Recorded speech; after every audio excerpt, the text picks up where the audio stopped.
Now, after the attack on Pearl Harbor on December 7, 1941, the Japanese rapidly continued their conquest of the Western Pacific. American and British bases were overrun throughout the area. There was only bad news coming out of the Pacific War as we saw defeat after defeat during the early months of the war and after Pearl Harbor. Both after Pearl Harbor, this nation and its citizens could not hold their heads up. They were morally defeated. Pearl Harbor was such a monumental event, and we were taking a shellac. And then in an airplane, just like this one, Jimmy Doolittle took off with 80 men and 16 airplanes, April 18, 1942. And from that, they bombed the enemy over the mainland. Now that was something the Emperor and the Admiral said could never happen. Doolittle, from the deck of an aircraft carrier with his fully laden bombers, was able, through training, to be able to get to the enemy and show the enemy that we could get through their defenses and lay bombs down on them. Now the bomb damage they did, it was minimal. It was like firecrackers. However, psychologically, it forced the admiralty of the Japanese to move the fleet way out to the Midway Islands. And from the Doolittle raid, that changed the war for us.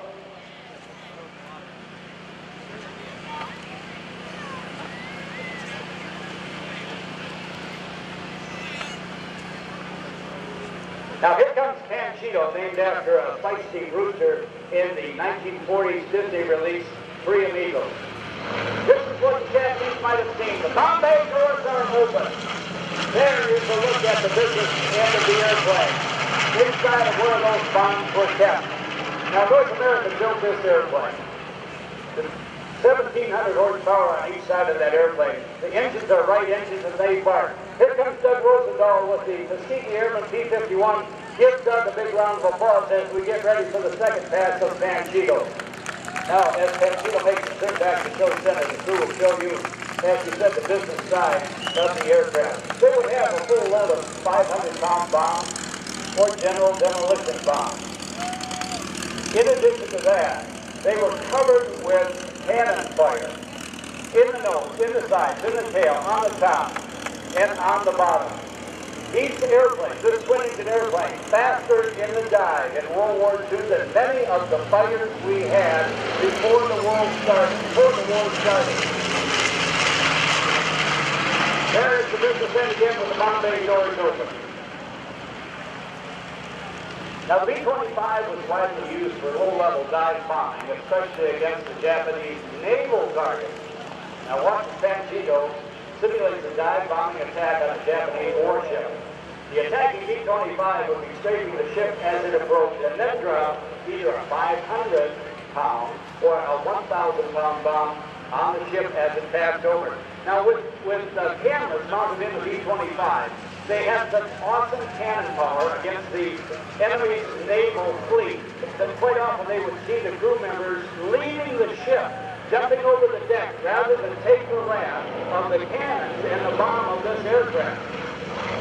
A lot of the time, the midget sergeants were bringing up the cannon fire on the outside of the aircraft out into the field, even putting on 75-millimeter cannons. And that was a devastating attack power that they have as not only a dive bomber, but a dive attack aircraft. The enemy was very much afraid of this airplane. Panchito will now approach for a low-level bombing run. The Bombay doors will open their show center. The original design of the B-25 as well as its sister ship, the B-26, was for medium altitude level bombing. But as we show in the minute, Bombay doors open, low-level pass. Field Chief modified the aircraft to make it a much more potent weapon. And then what happened? The factory engineers said, these guys are doing this out in the field. We need to bring these aircraft home, cycle them through the factory, and we will help them put in these guns. They showed us where to put them. They showed the position. They showed it could work. Let's help them out and do it at the factory. So a lot of the original design happened in the field through innovation. We thank the maintenance sergeants for that. The original design mission of the medium bombers was mainly for level bombing and machine gun strafing. Fixed machine guns for strafing ground and sea targets or field modifications, as we said. They have 12 forward-firing machine guns for the strafing role. You can imagine 4 of these B-25s approaching the Japanese airfield at shot height, well over 200 miles an hour, and 48 50-caliber machine guns blazing across that territory, ripping up everything on the ground that was potential harm to our Allied pilots and destroying the enemy's ability to fight back. Now get the cameras ready, ladies and gentlemen. We're going to reposition the airplane as Panchito's crew brings her around for her signature photo pass. Get the cameras ready. I'm bringing around to see a beautiful profile of North American Aviation's B-25 bomber. Over your right shoulder, get a load of this. Now they're going to tip that left wing down towards the earth and do what we call a banana pass. Your right shoulder, your eyes, and your camera. Get a load of this. All right, you guys. Bring that wing down just a little bit. There we go. Absolute beauty. Other uses for the airplane after the war, they did go out and fight wildfires. Although they were not the most successful platform to do that, it was soon discontinued. They used it for an airborne camera ship for movie work because of its speed and the ability to place a motion picture camera shooting out of the tail, out the rear of the aircraft, as we in Hollywood say, calling the POV, the point of view. I haven't thrown that in. At any rate, the camera's out the tail, showing the action in a camera pod at the top of the fuselage, and then the great Paul Mantz put a big, clear plexiglass nose piece, and he had that panoramic camera that was revolutionary back in the 50s, the big surround camera. They did a lot of filming around the world, filming nature, like flying down into the Grand Canyon. Well, here is a tribute to the disabled American veterans. If you are of that great group, we thank you for what you did for our country. Your monument is being constructed as we speak within sight of the U.S. Capitol. It will be a permanent monument to the disabled American veterans from all conflicts. And in addition to that, there is a coin that is available at the U.S. Mint that commemorates, that is, the disabled American veterans.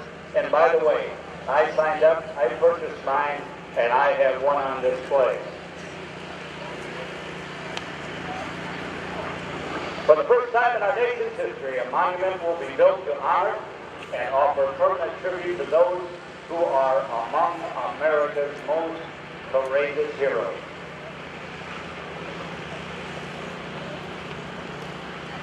There will be a star-shaped bump within sight of the U.S. Capitol, its surface broken by a single ceremonial flame.